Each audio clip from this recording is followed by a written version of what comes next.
Hi, I'm John, and welcome to Breakthrough. This is the podcast with Values Interaction Scotland, where you get to hear stories both from people who work here and people whom VIAs have helped. You'll get to hear some great stories and some fun little facts along the way. So make sure you subscribe wherever you get your podcasts.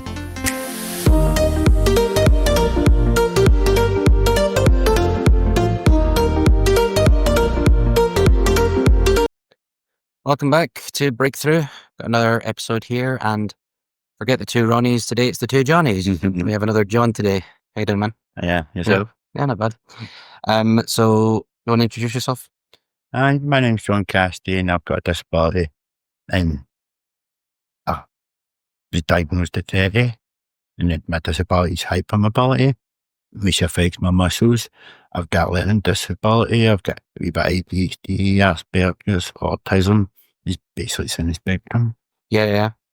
So how's that impacted you throughout your life? Well, when I was younger, because I didn't get diagnosed till I was 30, basically the teachers called me stupid. They said I was lazy, but obviously they didn't know I had an undiagnosed genetic condition. So basically I never got an education in secondary school. No. And so you must have hated school then, yeah? Yeah, I did. Basically I got non-education after primary 7. Yeah. Because no secondary school would help me. So what did they say? Basically I was trouble. Because I couldn't do the work, I couldn't do my times table, I can't read or write or spell properly, so that was my problem in school. Yeah, so you didn't have a secondary at all? No secondary education, so I had to teach myself. So from 12 years old, you were self-taught? Basically, yeah. Yeah, so what was that like? It was horrible and hard. Yeah. So I struggled. Because based on everybody else who's getting an education, I was basically sent to the side. Yeah. So what do you remember from primary school then? Just always negative things. Teachers telling me I was stupid, I was lazy, I couldn't do PE because of my muscles, and basically I get ridiculed for that and all. So I had a hard time at school. That's a pain. That's a pain, yes. And the self-taught, what did you teach yourself to do? I was the best person I can be. Is the only thing I didn't teach myself to be. Is mannerism costs nothing. Yeah. I'm privileged enough to say that I've got 4 kids and I've got 3 grandkids now, so I must have done well for myself. So what are you, granddad, papa, what? I'm granddad. Granddad. Yes. Did you choose that? No, I was given that title, but it's a great title, especially with having a disability. Yeah. It just shows you disability shouldn't hold you back in life. No, absolutely not. I mean, that's what Breakthrough is for. I mean, we strive to we strive to make sure that these things are seen as just another aspect of who you are rather than a hindrance, something to be studied out of you. Yeah, it's great to be here because normally disability people don't have a voice. No, of course, that's the other thing. This is about giving a voice rather than speaking on their behalf, because nothing, in my view, helps disabled people more than being able to speak for themselves.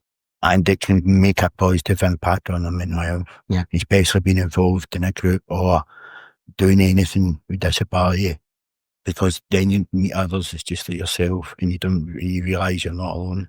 Yeah, no, I felt like that. I mean, I can't quite relate to the same things as you've gone through there, but yeah, I also have Asperger's. I also thought I didn't just think I was stupid. I was told I was stupid, and thankfully, I eventually found out I was 18 or nearly 18 when I found out I had Asperger's.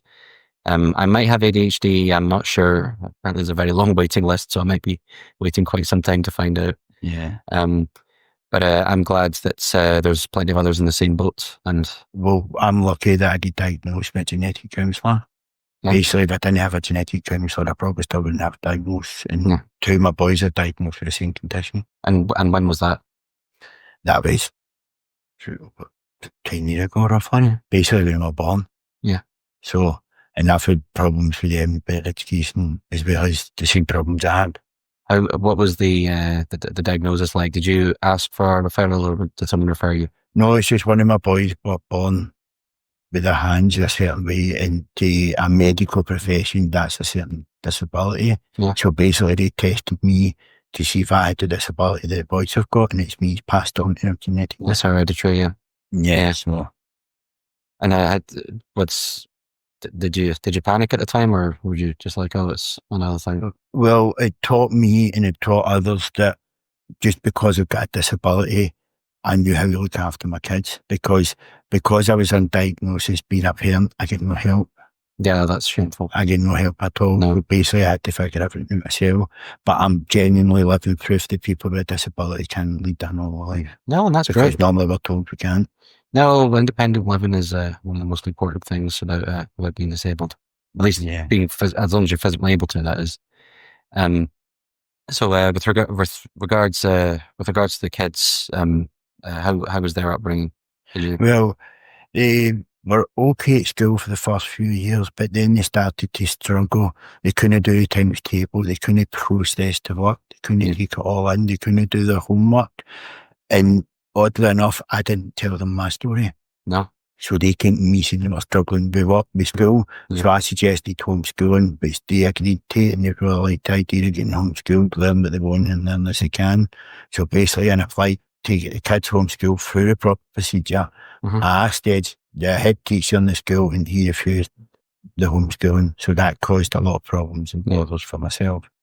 Yeah. So it's, did you think at the time, a proper learning environment is better for them than homeschooling, or vice versa? Well, we asked the school to put in extra procedures for the kids because of their disability, like watch them at PE, try and get them extra tuition in math, but they didn't put anything in place and they refused to get extra help. Oh, really? So the only other option is for you as a parent is homeschooling. Yeah. And how did you find the homeschooling? It took me 5 years to get it because the head teacher refused me. He got the social work involved. They made up lies with the education system, so I had to go through a 5-year process battle to actually prove that I was capable and in my human rights and disability rights to homeschool my kids. Yeah. Did you enjoy homeschooling? I love it. Yeah. The great thing about that is with homeschooling with the kids, I could never help them with their homework because I don't know maths, I can't really spell properly. But see, sitting with the kids at the table, I learn with them and they learn with me. Yeah. So basically it creates that extra confidence. It's a two-way street. Yeah, all the battles and the hardship were worth it. Yeah. Did you ever contemplate like trying to find an additional needs school, or did you always want to do the homeschooling? The way the education works now is even disability kids should go to a mainstream school. There is no such thing as a disability school anymore. No, but at the time there was, not anymore, but there used to be. No, I wasn't even offered any. No. I was just told the only option I had was homeschooling. All right. So basically I wasn't even given the guidance or support. You see, when you homeschool your kids, the education cut you off. They don't help you financially. They don't help you work-wise. They don't do anything for you. Yeah. So basically, because they cut me off, after the 5-year battle, social work cut me off. So basically, I'm still left as a parent, grandparent, with still no proper support. That's shocking news. That's an indictment of the system that you're still waiting for support on that. That's horrible. So this obviously you've had a connection with VIS for quite some time. How did that come about? I do a lot of disability groups and I try and keep myself positive with advocating and helping others, but I found out about VIS through the IFA one, through Donna Marie, and then through VIS I've been able to do other projects with the Health Foundation, the NHS Human Rights team, do disability nurse training, and also help train social workers with Strathclyde University. Tell us more about that. Basically, the project with Strathclyde University is students, whether it's graduates, first year students or anything, have to go through my mock scenario. Yeah. And then they've got to find answers for the mock scenario to get their qualifications. And the NHS work? The NHS works is with disability nurses. They're integrating them into hospitals. Basically, that is just talking to nurses, talking to doctors, talking to professionals, and how they should deal or treat disability people in hospitals. So do you get to consult them on that? Yeah, I get to speak. Well, I be conference room, and there's normally about 50 people in that watching. It's kind of nervous, but it's my way of helping my mental health. Yeah. So how do you find public speaking? I find it fine when I say it in my own head that I'm here to help others, because when you get a good feeling helping others, it helps your mental health. And basically, it's a self-mental health meditation, or meditation, or whatever you look at it, because if I'm helping others, I'm helping myself. Yeah. So how long have you been doing the NHS and the Strathclyde work for? I'm doing the advocacy and stuff like NHS about 3-4 years now, but I've been really advocating for about 6 or 7. Yeah. Because of the problems I had in advocating for myself so well. Ironically, social work told me I should go into advocating for people because I'd done a good job at protecting myself, so that's why you're getting in on this. Yeah, the first-hand experience, first-hand knowledge certainly it can help. Well, it's in each one to teach one society. Yeah, takes one to know one, as they say. Yeah, exactly. And I know we won't teach the world, but see if we can make it a better place. That's what we can strive for. Absolutely, man, absolutely. So how have you found? How have you enjoyed the life I want in the past? The life I want has been great. Coming through Vias, I realise how good Vias take care of you. Like, they make you feel confident to get a platform to speak, and to have that voice is so underrated. Because to me, people can see that having a voice does inspire you to have better mental health. They say a happy mind is a healthy body. Of course, yeah. Stress is a killer. So to me, for all the hardship I've been through, I do this to help myself because it's my way of combating mental health. And I find other people say the same thing. So it's a good coping mechanism for you. Yeah, and then being involved in the HIMS group is great and all because you see other males and fathers and whatever. Yeah, the HIM group, for anyone who doesn't know, that's something that me and Graham, my other colleague, started doing recently. A group of men coming through to discuss various things, and yeah, John's a part of it. So that's how we met. So you've enjoyed being part of HIM, yeah? Yeah, basically, it's good. It's good to meet other disability people like yourself because currently Vias do what the government will do. They encourage disability people to get together. Yeah. They empower disability people, and currently right now the government don't even offer anything for that. And this is what worries me is a group like Vias, to me, is my life support. Oh yeah. If Vias funding gets cut and the groups go away, I think the mental health bill is going to be higher. If that makes sense. No, absolutely. No, my papa used to say, "Can you afford to do it? Can you afford not to do it?" Yeah. So please don't cut off a life support machine. Yeah. No, Vias is great. They were the ones who helped me as well. Not in the same scenario, but yeah, they were my job coaches for a while, and now I'm here and part of the team, and feels like coming full circle. As I was saying, yeah, HIM is a variation of her, which was set up by the aforementioned Donna Marie, who's since left Vias, but a way of getting a group of autistic or learning disabled men how to discuss a range of important issues. That's what we do on a Thursday. So hopefully some more men from HIM are going to come along to share some similar stories to John's. This is this was a big day for you as well because I almost acted as your chaperone here from Glasgow, didn't I? Yeah, came out from Parcel, didn't you? Yes, came to Postal Park, got a bus into the city centre, and then I got a train through here. Is transport something you found daunting? Yeah, I'm not constant traveller. No. Yeah, I was talking to you earlier, and you said that even though getting a train to Edinburgh is something you'd never done before, or you've gotten a plane to Spain, quite a different kettle of fish there, but just feels safer on aerial transport than. I just think back then I was young, I was in my youth. Oh, were you a kid? Yeah, I was not a kid, but I was younger. Yeah. I was a lot younger than my mum now. How would you feel about going on a plane now then? I'd probably be a bit more nervous, but I'd probably do it. Yeah. So you're going to try and plan a holiday next year or something? No, yeah. No. not take the lads away anywhere? No, not at all. No. I suppose I should also mention, I don't normally bring this up on the podcast, but we're recording this the morning after the night before of some major Scotland football celebrations. Because somehow the Scotland football team qualified for the World Cup last night, so we were both ecstatic, weren't we, John? Yeah, I was happy. It was good news. Yeah, you're watching at home, aren't you? Yeah, can't wait to the World Cup. Yeah, no, I won't be traveling. I'm not that rich. No, exactly. Yeah. But yeah, this is a moment that I never thought would come. I mean, the last World Cup was within my lifetime, but only just. I mean, I have no memories of whatsoever. I was think I celebrated my third birthday after it ended, so I don't remember a thing. But you remember? Yeah. Yeah, remember there was a Brazil game. We walked out and killed us onto the pitch. I think. Yeah, John Collins. Yeah, and all those players. And yeah, now it's time to pass the torch over to the next generation. Yeah, that's it. That's what it's all about. Living a place, a better place for the next generation. And it's exactly the same attitude I have when I go to disability groups. We all empower each other. And it's nice to know that you're not the only ones with problems. Yeah. You also mentioned you've been to a conference or two in your time, haven't you? Yeah, I've been at London at the Seattle Club. I've been there for 2 years in a row. Basically, it's a big disability organisation. Yeah. And it's a great way for funding. Yeah. So you get the train down to London then? Yeah, get a train to Houston. And then for Houston, there's a conference place in London next to the big wheel.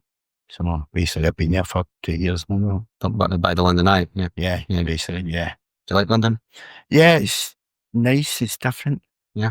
But again, it's all part of it. It helps my, it helps my life. No, it's being able to travel, even if it's just down to London, being able to get out of your bubble, which is not something I really did until I was an adult. Right. That can be a real eye opener for you. Well, the great thing is I get somebody to meet me at the station, then somebody meets me at Houston station, and then somebody takes me to the hotel. So I don't feel as if it's like I'm taking care of basically and way down it back. So you're getting assistance that you need, having an assistant to help you around. That sounds great. Yeah, and I used to do advocacy work for the Health Foundation. Oh yeah, but that was years ago, and that's another organisation in London. So basically, they're private funders. Yeah, you got any plans to go down to London again? Basically, I think I'm going in late December down to the Seattle Club again. Yeah. And how long have you been part of that for? About 2-3 years now. But that's through Glasgow University, the SLDO. I also do stuff with them. Doing projects with Glasgow University. You enjoy all that? Yeah, it's great. Especially having a good connection. Basically, what I like is I can take something and somebody for every meeting, and that gives myself a good support network.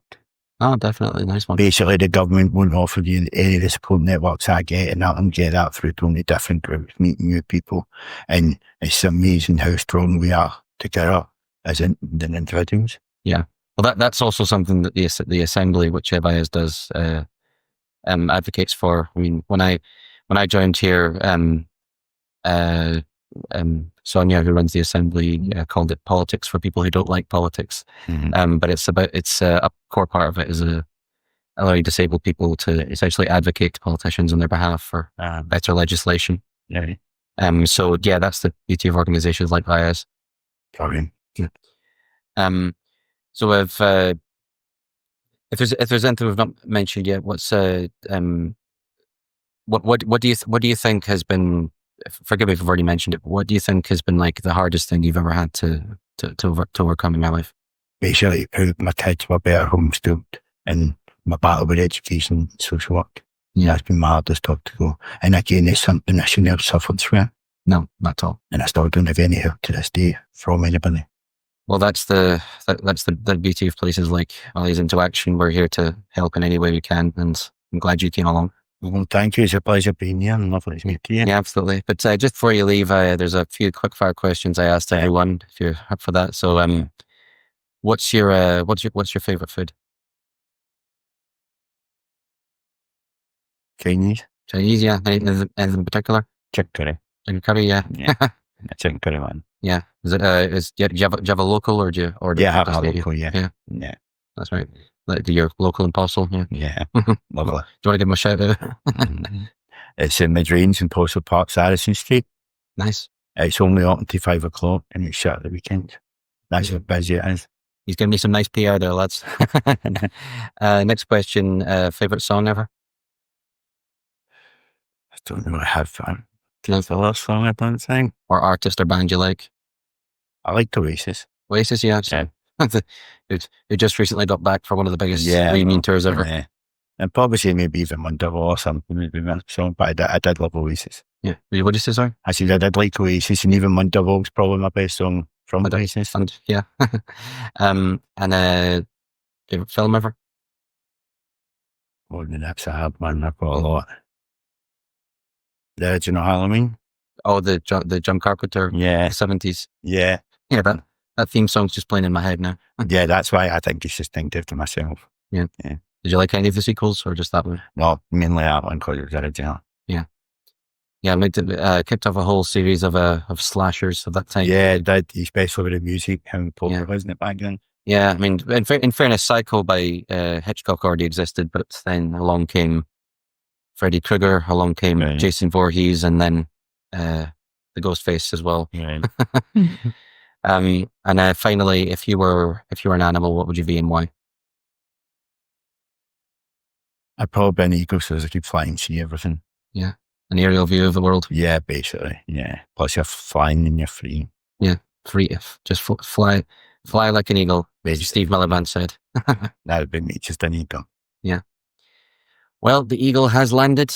That's us wrap with another episode of Breakthrough. We'll be back with more pretty soon. But until then, make sure to like, subscribe, and share it so we get more traffic, and hopefully we can get some more people coming along to do this more often. But thanks so much for your time. Thank you very much for having me. Absolutely. Thank you. Yeah. See you next time, everyone. Bye-bye. Hope you enjoyed the podcast, and make sure to subscribe to Breakthrough so you never miss another episode wherever you get your podcasts.